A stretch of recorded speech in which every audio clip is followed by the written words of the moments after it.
थे, ठीक है, और इक्विपमेंट के ऊपर आपका एकदम से पैर चला गया, कोई तीखी चीज थी, ठीक, उसमें आपका पैर या हाथ कुछ भी आपको स्किन पे लग जाए, वो जो चुभ गया आपके और अंदर तक पंक्चर कर दिया, उसने छेद कर दिया आपकी स्किन में, दैट इज कॉल्ड पंक्चर। समझ आया जी? Yes ma'am. Yes ma'am. Yes ठीक मैम। है। चौथा है जी इंसीजन या इंसाइज्ड वुंड्स, ठीक है। इंसीजन का सीधा सीधा मतलब होता है जब सर्जरी होती है या टांके लगते हैं आपके, ठीक है, दैट इज इंसीजन, उस चीज को कहते हैं इंसीजन करना, ठीक है। ये होता है, जैसे एग्जांपल दिया गया है, caused by a clean sharp edged object such as knife, razor, glass या स्प्लिंटर, ठीक है। अब इसका एक एग्जांपल आपको मैं दूंगी। कई बार आपने देखा होगा कि एक चीज कहते हैं ना, हम उसको कॉटराइजेशन भी कहते हैं, ठीक है। उसमें क्या होता है कि हम एक, हमारे पास पेन जैसा एक ऑब्जेक्ट सा होता है, उसको थोड़ा गर्म करते हैं, ठीक है, और उससे हम जो मोटा मोटा स्किन हो जाती है, वॉट्स वगैरह हो जाते हैं, उसको काट देते हैं, उसको बर्न कर देते हैं, ठीक है। समझ रहे हो? समझ आ रहा है? मैम रिपीट करना, क्या कहा था आपने अभी? देखो, जो इंसीजन है, इंसाइज्ड वुंड्स है, उसकी चलो मैं बाद में बात करती हूँ, उससे कंफ्यूजन हो जाएगा। इंसीजन जो है बेसिकली उसका मतलब होता है कि आप काट तो रहे हैं, ठीक है, स्किन को, लेकिन वो एक आपको कट जो लगा है वो आपकी स्किन को उसको हील करना इजी होता है। इजी क्यों होता है? क्योंकि वो, जैसे हम सर्जरीज वगैरह होती लगते हैं, सूचना टांग लगते हैं जो, ठीक है, उनकी हीलिंग जल्दी होती है। क्यों? क्योंकि वो एक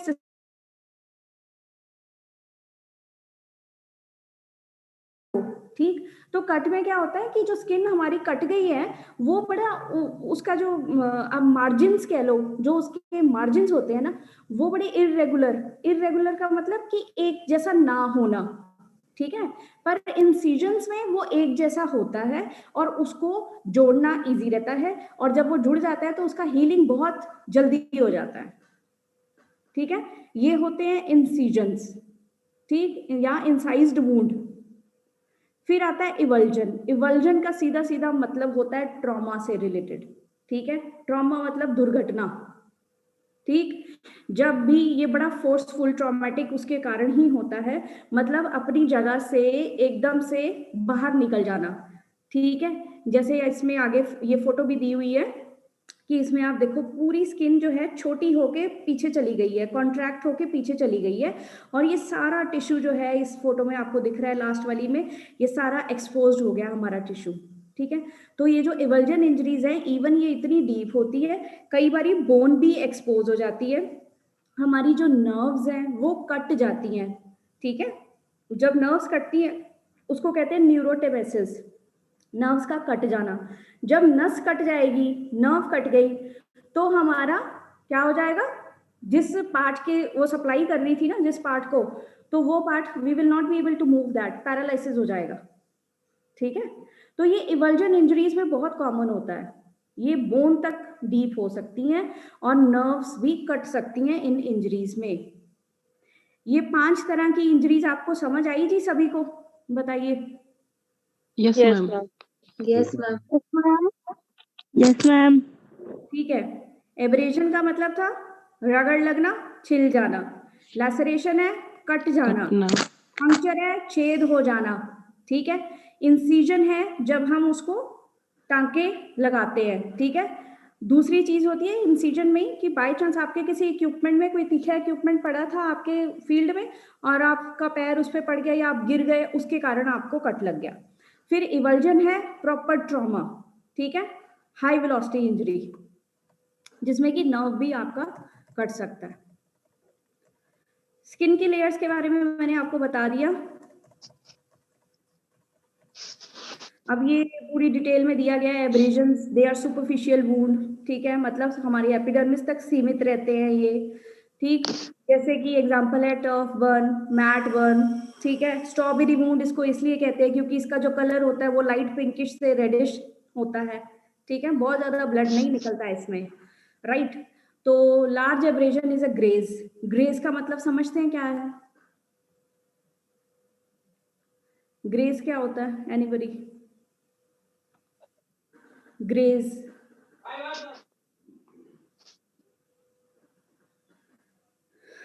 ग्रेज का मतलब पता है जी क्या होता है?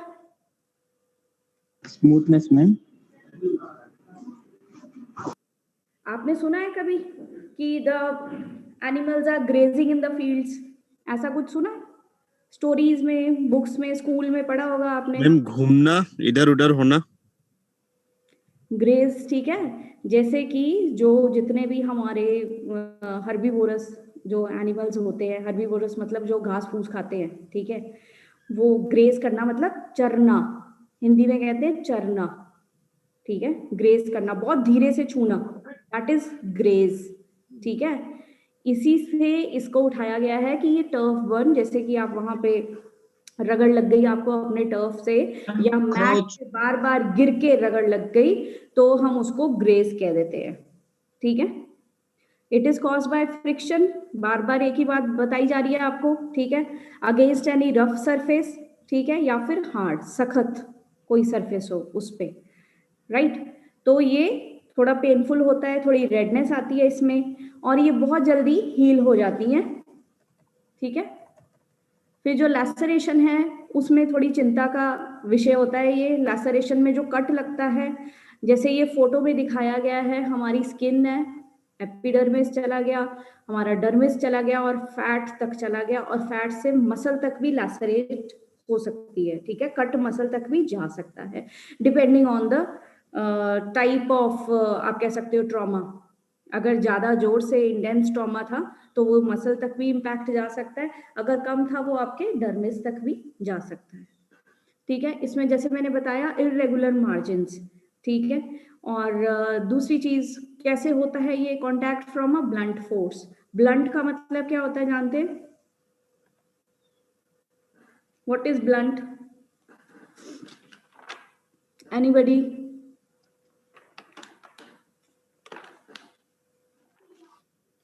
Some sharp edge, ma'am. Which is not Like some sharp. point, like arrows pointing, like any sharp edges in. Sharp edges? Not sharp. Example, ma'am. It's an example, ma'am. Not sharp. नहीं हो। ये चीरा. हाँ, sharp as. Sharp नहीं है, cut जाना ma'am, sharp, ठीक है। तो इसमें बेसिकली जो होता है ना, कंट्यूजन में भी होते हैं ये ब्लंट इंजरीज, ब्लंट ट्रॉमा के कारण। जैसे किसी आपको इक्विपमेंट से, जैसे कोई आप खेलते हुए आपको स्टिक लग गया, ठीक है, या फिर आपको बॉल लग गया, हिट कर दिया, तो जो ये हिट होता है, ठीक है, उसके कारण जो चोट लगती है दैट इज ब्लंट, ठीक है। सो इसका एग्जाम्पल लैसरेशन का है, elbow hit during basketball, tackling in football, punching in boxing. इसके बारे में सुबह बात की गई थी कि ये रूल्स होते हैं कि आपको ये चीजें नहीं करनी है, ये चीजें बैंड होती हैं, ठीक है, ताकि आप अपने ओपोनेंट को हानि ना पहुंचा सकें, ठीक। देन किसी शार्प ऑब्जेक्ट से या किसी इक्विपमेंट से भी ये हो सकता है। हाई रिस्क होता है उनमें जिनमें कि कॉन्टैक्ट स्पोर्ट्स खेलते हैं जो लोग, राइट। सिम्टम्स सेम, पेन होगा, ब्लीडिंग होगी, रेडनेस होगी, स्वेलिंग होगी, ठीक है। और इसमें नमनेस भी हो सकती है, वीकनेस भी हो सकती है अगर नर्व एंडिंग्स हमारे डैमेज हो जाएं, ठीक है। तो बेसिकली नर्व एंडिंग्स हमारी सब जगह हैं, ठीक। ये जो हमें स्किन के ऊपर बाय चांस आपको जब एकदम से कुछ गरम गरम लग जाए तो आप अपना हाथ हटा लेते हैं ना पीछे, वो क्यों हटाते हैं? क्योंकि हमारे स्किन के ऊपर कुछ रिसेप्टर्स लगे हुए हैं, ठीक है। सेंसरी रिसेप्टर्स होते हैं जो कि सेंसेशंस को, मतलब हम उन्हें फील कर सकते हैं सेंसेशंस को, ठीक है। मैकेनो होते हैं जिससे कि मूवमेंट हो सकती है। तो इनके नीचे ना नसें हैं हमारी, उनके नर्व एंडिंग्स हैं। जब भी वो उनको हम छेड़ेंगे नर्व एंडिंग्स को, ठीक है, जब भी ट्रॉमा होगा, चोट लगेगी, उसमें ऑब्वियसली परसेप्शन होता है पेन का, ठीक है। उसमें कुछ हार्मोन्स होते हैं, ब्रेडिकाइनेंस और हिस्टामिन्स करके, वो सिक्रीट होना शुरू हो जाते हैं और उसके कारण हमें दर्द महसूस होना शुरू हो जाता है। तो ठीक है, लैसरेशंस आर पेनफुल, राइट। एंड ये कैसे प्रिवेंट कर सकते हैं? बाय मेंटेनिंग प्रॉपर इक्विपमेंट, ठीक है, and enforcing the rules. हाँ, yes, who's asking? Ma'am, Mamta, ma'am, laceration can be stitches or not? Pardon, laceration can be? Stitches or not? Ma'am इसको हम जो टाके लगाते हैं इंसेशन में जो है वो इसमें हो सकता है कि नहीं? हाँ, तो टाके तो लगाने ही है ना जी. It is deep, it can be superficial, it can be deep. अगर deep है तो then we have to go for sutures.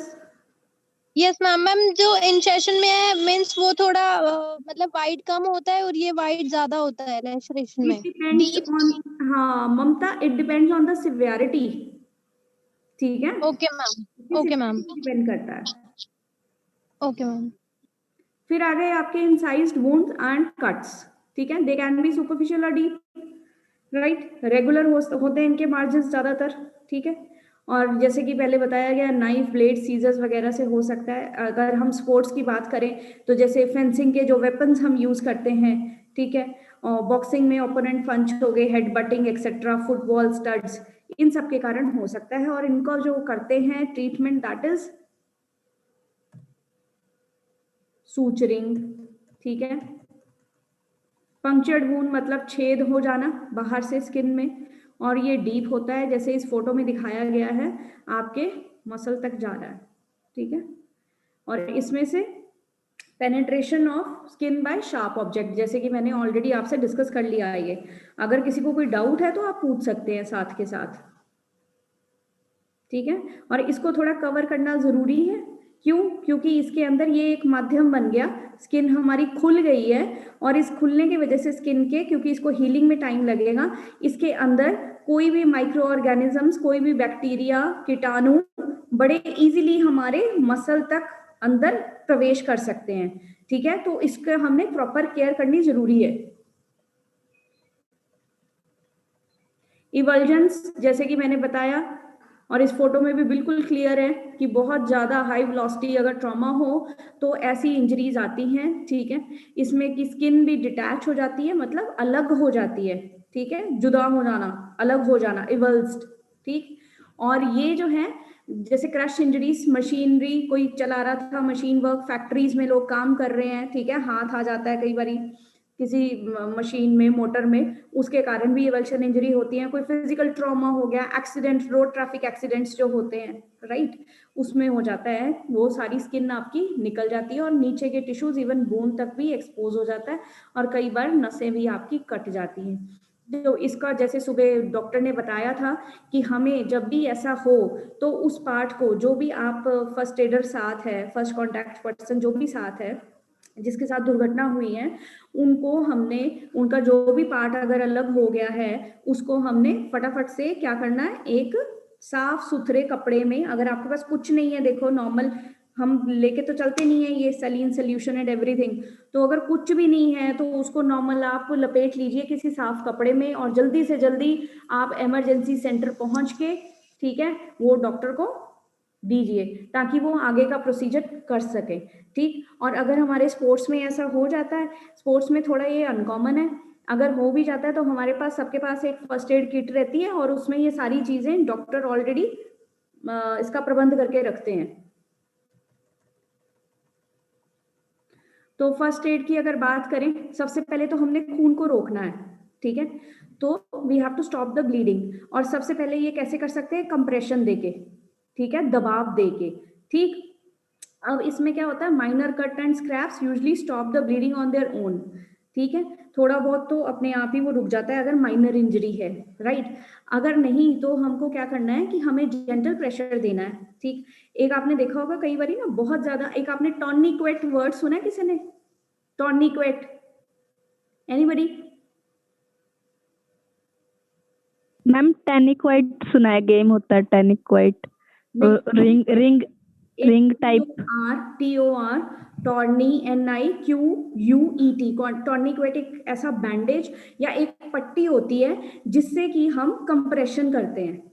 ठीक है, वो जब ऐसे फर्स्ट एड के टाइम पे यूज करते हैं, लेकिन उसको बहुत ज्यादा टाइटली हमें नहीं बांधना है.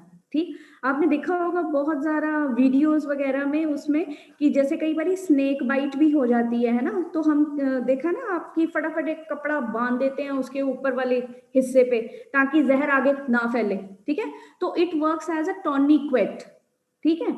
तो वो एक पट्टी जो है वो आगे सर्कुलेशन को रोकती है, लेकिन उसका सही यूज करना आना चाहिए, नहीं तो आप बिल्कुल ही सर्कुलेशन को रोक दोगे और आपकी स्किन, आपके सब कुछ पार्ट जो है डेड हो जाएगा, डैमेज कर सकते हो आप उसको, ठीक है। तो हमने उसका भी फर्स्ट एड हमें अच्छे से पता होनी चाहिए कि हमें कितना प्रेशर देना है, कितना कंप्रेशन से हमने वो पट्टी बांधनी है, राइट, जब तक कि हम अस्पताल ना लेके जाए प्लेयर को। So we have to apply pressure with a clean cloth and bandage, और उसको थोड़ी देर रोक के रखना है और उसको उठा के रखना है, एलिवेट करके रखना है। एलिवेट करके क्यों रखते हैं? Why do we elevate? ताकि और ब्लीडिंग जैसे ना हो, ब्लड ज्यादा ना निकले। आगे नहीं पहुंचना मैडम, ब्लड हार्ट की तरफ नहीं जाना। अगर एलिवेट नहीं करेंगे तो क्या होगा? सर ब्लड फ्लो हो जाएगा। निकल जाएगा मैम। हमारे ऊपर उस वक्त क्या चीज एक्ट कर रही होती है? स्वेलिंग हो जाएगी मैम। क्यों होगी? Body fluids accumulation. ब्लड रुक जाएगा। ठीक है, इसका बहुत सिंपल सा आंसर है, आप मुझे बहुत ज्यादा कॉम्प्लेक्स आंसर्स दे रहे हैं। बहुत सिंपल सा आंसर है इसका कि हमें एलिवेट इसलिए करना है ताकि हम एंटी ग्रेविटी पोजीशन में चले जाएं। अगर हम ग्रेविटी डिपेंडेंट पोजीशन में रहेंगे तो ग्रेविटी क्या करेगी? क्या करेगी gravity? Blood will be pulling down and won't be Yes, coming it will up. pull down all the fluids. Circulation नीचे ही रहेगा आपका, ठीक है। तो basically we have to avoid that gravity dependent position, इसीलिए एलिवेशन में जाते हैं। So first was we have to stop the bleeding, आपने खून को रोकना है, ठीक। Then we have to clean the wound, आपके पास साफ पानी हो। अच्छा, ये भी नहीं करना, आप ये भी ध्यान रखिए कि अगर इंजरी हुई है और उसको एकदम से आप टैप वाटर के अंडर लेके चले गए उसके नीचे और आपने हाथ या पैर जहां पे भी इंजरी हुई है वो नीचे दे दिया, उसके कारण आप स्किन को और भी ज्यादा खोल रहे हैं, ठीक है। वो जेंटली आपको पोर करना है उसके ऊपर, एकदम से बहुत ज्यादा हाई प्रेशर के नीचे नहीं देना है उसको, ये भी आपने ध्यान रखना है, ठीक। Gently you have to pour that, जो भी पानी हमारे पास जो अवेलेबल होता है वहां पे, ठीक है। और सारी वो मिट्टी डर्ट हटाने के बाद ये जो होते हैं हमारे ट्वीजर्स, ट्वीजर्स आप कह सकते हो कि चिमटी होती है ना, चिमटी समझते हैं सब क्या होता है? कपड़े सुखाते हैं, कपड़े सुखाने के लिए उसके ऊपर डालते हैं ना मैम प्लकर्स। प्लकर्स, ठीक है, जो कपड़े सुखाने के लिए हम चिमटी लगाते हैं, क्लिप लगाते हैं, उसकी शेप भी that is called a tweezer, ठीक है। फोर्सेप्स जिसको हम इंस्ट्रूमेंट कह देते हैं, अपना सर्जिकल इंस्ट्रूमेंट्स जो होते हैं, तो वो जो है चिमटी से, ट्वीजर से आप जितने भी पार्टिकल्स आपको दिख रहे हैं बाहर की तरफ जितने भी हैं उनको पकड़ के gently you have to just clean the wound, ठीक है। उसमें से आपको हटाने हैं वो पार्टिकल्स, राइट। उसके बाद clean the area around the wound as well, ठीक है। सोप, नॉर्मल सोप जो होता है और पानी बेस्ट तरीका है उसको साफ करने का जब तक कि आपको सहायता नहीं मिलती है। Then cover the wound, wound को कवर क्यों करना है हमने, क्यों करना है कवर? मैम उसमें डस्ट वगैरह ना लगे, बैक्टीरिया या वगैरह कुछ अंदर जाए नहीं, इन्फेक्शन से बचाने के लिए। बिल्कुल सही जवाब, ठीक है। उसको हमने इन्फेक्शन से बचाने के लिए उसको हमने कवर कर देना, ठीक है। Yes ma'am. Then is healing and return to play, ठीक। अब हमने देखना है कि अगर सुपरफिशियल था, अगर अलाउ करते हैं doctor, then you can resume your playing, ठीक है। लेकिन अगर डीप कट था तो आपको कुछ दिन के लिए रेस्ट लेना जरूरी है, ठीक है।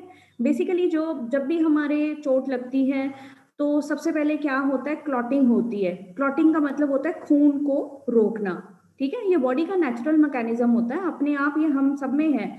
अगर हमारे होगा तो क्लॉटिंग होगी सबसे पहले, ठीक है। क्लॉटिंग के बाद जो फेज आता है उसमें होता है कि जितने भी हमारे बॉडी में कुछ सेल्स होते हैं, ठीक है, उनको हम मैक्रोफेजेस, फैगोसाइट्स एक्सेट्रा उनके नाम दिए गए हैं, वो सेल आ जाते हैं एक्शन में और उन्होंने क्या करना है, जितना भी गंदा खून है, पस है, गंदे सेल हैं, डेड सेल्स हैं, उनको वो खत्म कर देते हैं, ठीक है। जो एक बारी वो डेब्रिस, उसको कहते हैं हम डेब्रिस, ठीक, वो खत्म हो गया, कचरा जितना गंदा था, सेल खून जितना था वो सब खत्म हो गया। उसके खत्म होने के बाद तीसरी स्टेज आ जाती है जिसमें कि फिब्रिलेशन होती है। फिब्रिलेशन का मतलब होता है नए सेल्स, नई कैपिलरीज धीरे धीरे धीरे धीरे बनने शुरू हो जाते हैं, ठीक है। और चौथे फेज में मैच्योरेशन होती है। मैच्योरेशन का मतलब कि आपकी नीचे की जो स्किन है बिल्कुल नई तैयार हो जाती है और वो आपकी पुरानी स्किन, बाहर से पूरी डेड स्किन खत्म हो गई। स्कैब होता है ना, जो पपड़ी होती है, ब्राउन से कलर का स्कैब आता है। जब भी आपको इंजरी होगी, हील होगी, तो ऊपर से ब्राउन कलर का एक स्कैब बन जाता है जो कि झड़ जाता है। उसके नीचे आप देख सकते हैं बड़ी सॉफ्ट सी नई पिंक कलर की स्किन दिखती है, ठीक है। तो वो आपका कोलेजन बन चुका होता है, type 1 collagen of the skin. तो ये 4 चीजें होती हैं जब भी हमें चोट लगती है या इन्फेक्शन होता है या स्वेलिंग होती है जब भी हमारी बॉडी में, ठीक है। तो ये सारी चीजें जो है ये डॉक्टर का काम है, उन्होंने डिसाइड करना है कि when you are ready to play again, right. इसमें कोई डाउट?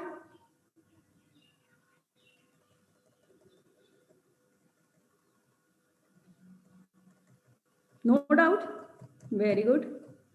ये हमारे ओपन वुंड्स थे, right. Now we are here with our closed wounds. Close wound basically 2 हैं, कंट्यूजन और हीमेटोमा, ठीक। हीमेटोमा को तो समझ लो, हीम का मतलब होता है खून, HAEM, हीम इज ब्लड, ठीक है। टोमा मतलब कि वो एक गोला बन गया, खून का गोला इकट्ठा हो जाना, that is haematoma, right. Contusion क्या होता है? सिंपल नील पड़ जाना, ठीक है। अब ये जो कंट्यूजन है इसमें स्किन हमारी बाहर से इंटैक्ट है, ठीक। बहुत सारे मैंने प्लेयर्स देखे हैं हमारे, कई बारी खेलते खेलते ग्रास पे गिर गए। हॉकी के बहुत सारे प्लेयर्स हैं, फुटबॉल में होता है ऐसा, आप गिर गए और आपके नीचे आप बॉल के ऊपर स्किड कर गए, ठीक है, या आपको कोई वो हॉकी वगैरह लग गया, कोई ब्लंट ट्रॉमा हो गया, तो उसके कारण आपका एकदम से बाहर से तो स्किन ठीक है पर अंदर से स्किन आप देखो बिल्कुल लाल हो जाती है और बस उसमें से ब्लीडिंग, इंटरनल ब्लीडिंग होती है, ठीक है। जो अंदर हमारी छोटी छोटी नसें हैं, हमारी सॉरी वेसल्स हैं, कैपिलरीज हैं, छोटी छोटी वेन्स हैं, वो जो है हमारी डैमेज होती हैं। उसके कारण उसको कहते हैं एक्स्ट्राविजेशन, मतलब बाहर निकल जाना हमारे अंदर वाले फ्लूइड का, ब्लड का, ठीक है। वो हमें ऊपर से दिखता है पर हमारी स्किन बिल्कुल साफ होती है, ऊपर से क्लीन होती है, मतलब उसमें कोई कट नहीं लगा होता स्किन में हमारे, ठीक है। स्किन इज इंटैक्ट, एक जैसी होती है ऊपर से। सो collection of the blood underneath the skin due to disruption of the blood vessels, it is intact and discolored, ठीक है। उसको हम ब्रूज या नील जिसको कहते हैं, ठीक, ट्रॉमा या ब्लंट फोर्स के कारण होता है, ओके। और ये मैंने इसका मैकेनिज्म भी बता दिया, किसी बॉल से, बैट से, कहीं से भी आपको ओपोनेंट्स ने मार दिया, ब्लंट ट्रॉमा हो गया, ठीक है, उसके कारण हो सकता है। फिर इसको 1 से 2 हफ्ते लग जाते हैं हील होने के लिए, ठीक है। और अगर यही ज्यादा बड़ा कलेक्शन हो जाए खून का अंदर, उसको हीमेटोमा कहते हैं। जैसे कि ये एक रेसलर्स का एग्जांपल दिया गया है, कॉलीफ्लावर ईयर हो जाता है, थोड़े बॉक्सर्स में भी देखा गया है, तो इसको हील होने में टाइम लगता है। अगर ये बहुत ज्यादा देर तक रहे तो इसको ड्रेन कर देते हैं, जिससे कि ये सारा फ्लूइड बाहर निकाल देते हैं। ये अब ब्रूस का बारे में बताया। सबसे पहले जैसे मैंने बोला रेडनेस होगी, ठीक है। रेडनेस के बाद फिर वो नीला पड़ेगा, तभी उसको नील कहते हैं, नील पड़ गए, ठीक है। फिर वो धीरे धीरे ब्राउन, ग्रीन, येलो, ठीक है, फिर नॉर्मल होना शुरू हो जाता है।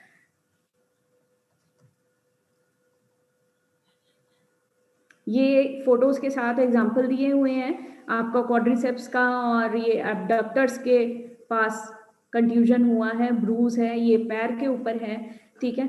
तो हमने कभी भी इनमें जब भी ट्रीटमेंट का जो रहता है हमारा फॉर्मूला, दैट इज, ठीक है, रेस्ट देना है, आइसिंग करनी है, कंप्रेशन देना है और हमने एलिवेशन देना है। This is the basic formula which we all know, ठीक है, हम फॉलो करते भी हैं।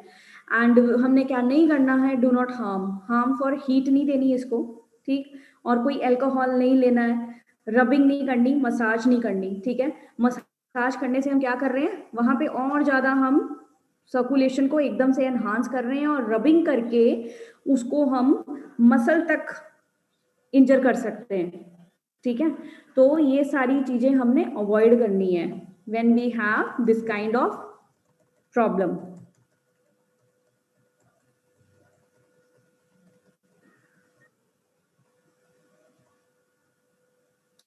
इन चीजों के बारे में आपको कोई डाउट है तो आप पूछिए, क्योंकि अगर हम ये मैं आपको डिस्कस करती रहूंगी आपको क्वेश्चंस पूछने का टाइम नहीं मिलेगा। It's already 3:45। आप कुछ पूछना चाहते हैं इन चीजों के बारे में? Claw foot, hammer toe, callosity, callus, corns, modules.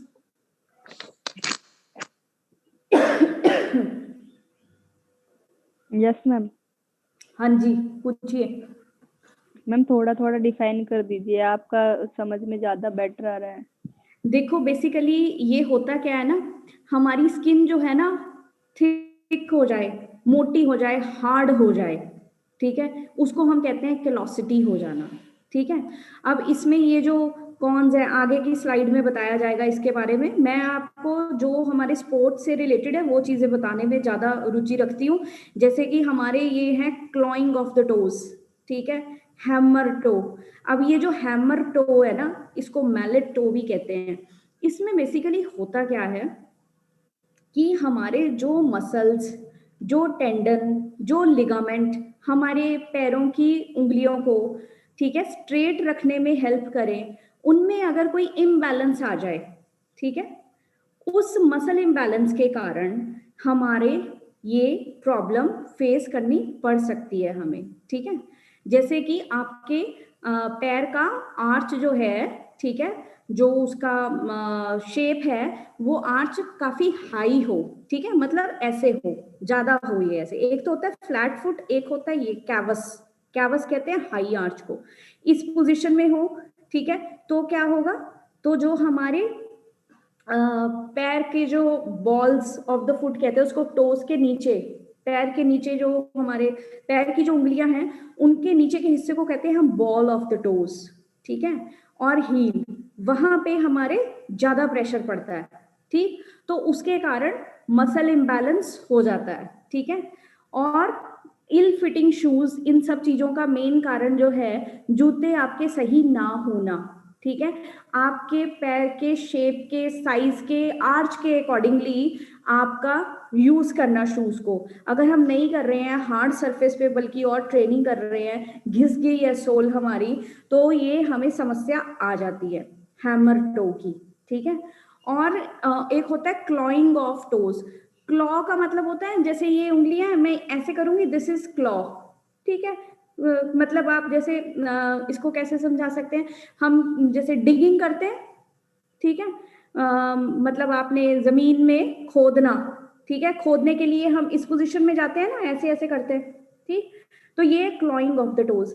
ये क्यों होता है, इसका कारण होता है मेन एक, अगर ना हमारे जूते ही इसका मेन कारण रहते हैं कि जैसे हम आगे से जूता हमारा टाइट हो, जैसे कि पंजाबी जुत्ती हो गई, मौजड़ी हो गई, ठीक है, आगे से जो टाइट होता है, हमारा जो 4 फुट होता है उसको पूरा खुलने की ना स्पेस नहीं मिलती, ठीक है, उसको फैलने की स्पेस नहीं मिलती। वो होने के कारण क्या होता है, जूता वैसा, हमारा चप्पल, हमारे पैर ऐसे हो जाते हैं, उंगलियां पैरों की, ठीक है, और उस इल फिटिंग शूज के कारण जो है ये क्लॉइंग की समस्या आ जाती है, और इसके कारण फिर थिकनिंग होनी शुरू हो जाती है, पेन्स होने शुरू हो जाते हैं।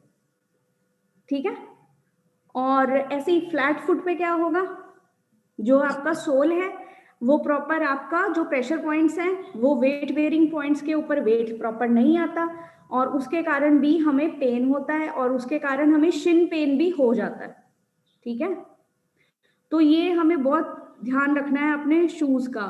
ठीक है, यहाँ पे बात की गई थी कस्टमाइज्ड शूज पहने आप, ठीक है, कस्टमाइज का मतलब है आपके पैर के प्रेशर पॉइंट्स को जांच के, देख के, उसके अकॉर्डिंगली उसका शेप देख के फिर आप उस चीज को बनवाएं अपने लिए स्पेशली, दैट इज कस्टमाइज्ड।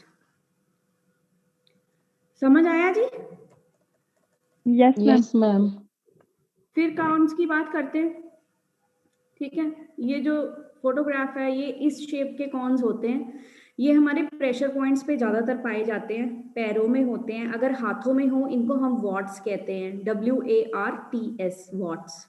ठीक है, तो ये क्यों होते हैं जी, ये भी प्रेशर के कारण, फ्रिक्शन के कारण होते हैं, और इसमें ना हमारी नर्व एंडिंग्स इन्वॉल्व होती हैं, हमारी जो नर्व रूट्स है ना, ठीक है, नसों की जो जड़ें हैं, रूट्स हैं, वो इन्वॉल्व हो जाती हैं, और ये बहुत पेनफुल होते हैं। ठीक है। पेन आप तभी परसीव करोगे जब आपकी नर्व्स इन्वॉल्व होती हैं, ठीक है। और इसका जो इलाज होता है, जैसे कि बताया गया, सर्जरी से इसको रिमूव कर सकते हैं, या फिर ये जो एक ऐसी पैडिंग होती है आप ये पहन सकते हैं जूतों में। Callus is nothing but thickening.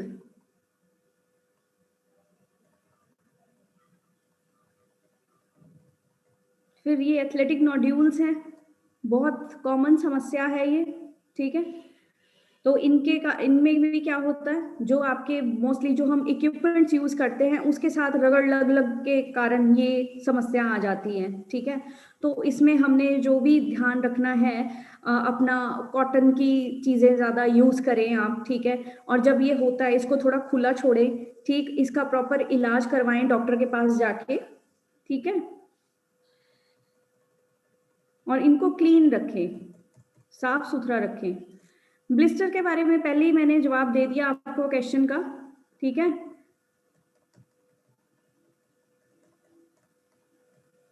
फिर ये आगे छोटी छोटी और समस्याएं हैं, जैसे ये टैलन नॉयर है, black heel, black palm, tennis toe. बस ये हमारे जितने भी कैपिलरीज हैं इनमें से ब्लड ऊज आउट हो जाता है, वो इकट्ठा हो जाता है और उसके कारण ये ऐसा रंग आ जाता है इसका, और ये धीरे धीरे अपने आप हील हो जाता है। नहीं हील होता तो फिर इसकी प्रॉपर मेडिसिन ट्रीटमेंट लेना पड़ता है।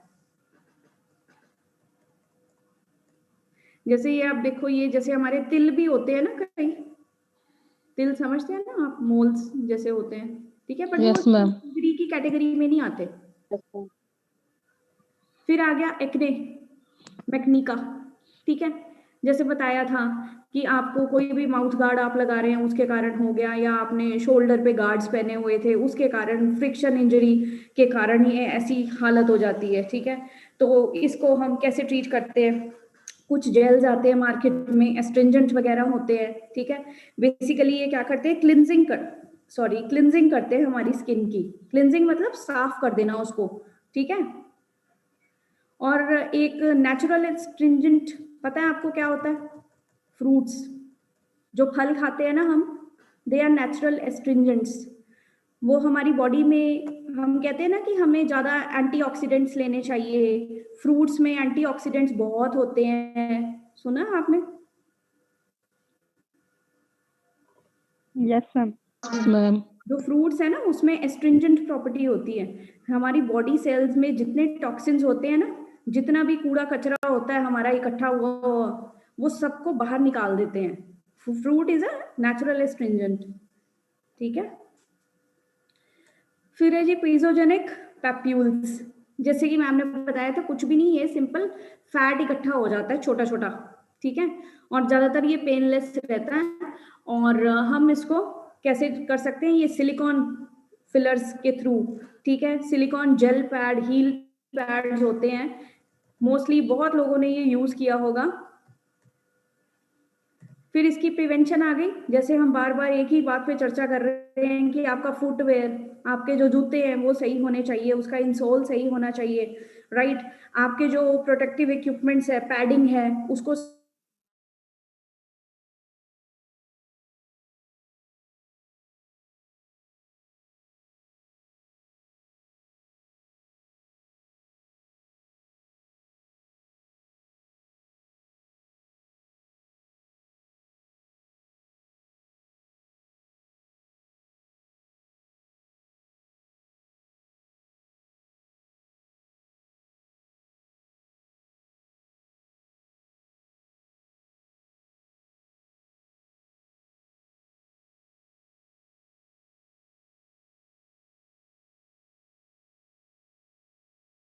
black thing, no? So, like, is it a substitute for Dettol and Savlon? The iodine solution? जो आयोडीन, पोविडीन वगैरह होता है ना, देखो बेसिकली एंटीसेप्टिक प्रॉपर्टीज हैं, तो उसके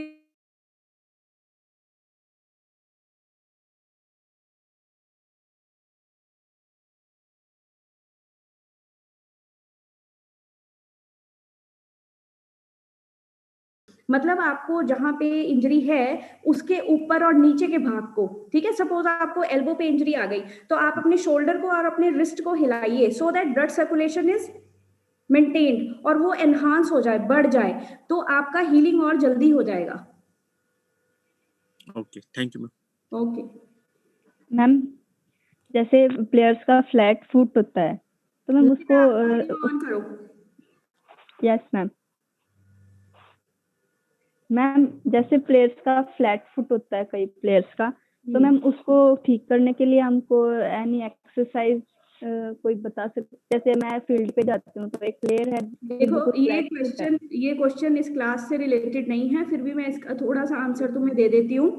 इसमें जब फ्लैट फुट होता है ना, तो हम टोज की कर्लिंग एक्सरसाइजेस करवाते हैं, that is one of that. ठीक है, टोज को इकट्ठा करवाना, कर्ल करवाना, पेनी एक्सरसाइजेस होती हैं, और बहुत सारी विस्तार में इसको बताना पड़ेगा। तो जब एक्सरसाइज की क्लास होगी तो उसमें ये टॉपिक छेड़ेंगे हम। Okay ma'am. ठीक है,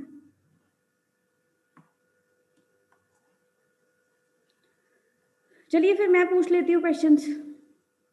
डिस्टिल्ड वाटर क्या होता है? Ma'am distilled water, ma'am I try only mineral water ma'am. Arun Narayan, switch on your video, then only we can interact. Okay ma'am.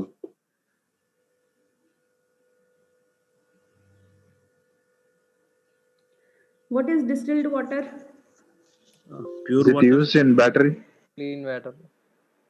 Pure water. Pure water कैसे होता है वो pure? Do you know the process? Ma'am pure.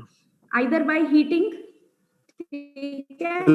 सिलेन करते हैं madam, कोई condensation. Do you know what is condensation? गिर जाता है आदमी किसी को। What is condensation? Paper Condensation. Yeah, very good. Monarch Chopra, you are in which game? Table tennis sir. Okay, so basically distilled पानी जो आता है ना, डिस्टिल्ड वाटर बार बार सुनते हैं हम। बेसिकली ये बिल्कुल प्योर्ड फॉर्म ऑफ वाटर होता है, या तो इसको गर्म करके या कंडेंसेशन के प्रोसेस के थ्रू उसको हम यूज करने के, प्रयोग में लाने के लिए करते हैं यूज। ठीक है, इसे ये बॉटल्स में आपको मिल जाता है, छोटी में, बड़ी में। ठीक है, सो एनी अदर क्वेश्चन?